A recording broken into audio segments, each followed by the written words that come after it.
እነ ሰራዊት ፍቅሬና እነ መንሱር ጀማር በቁጥጥር ስር ዋሉ።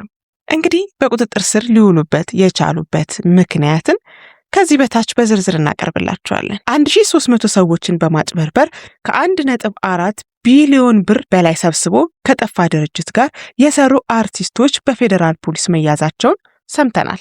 የፌዴራል ፖሊስ እንግዲህ በሀገሪቱ እያነጋገረ ባለውና የበርካታ ዜጎችን ሀብት ባወደመው የፊንቴክ ኢንቨስትመንት የኤሌክትሪክ መኪና ሽያጭ ማጭበርበር ወንጀል የተጠረጠሩ ታዋቂ አርቲስቶችንና የማህበራዊ ሚዲያ ተጽዕኖ ፈጣሪዎችን በቁጥጥር ስር አውሎ ምርመራ መጀመሩ ታውቋል።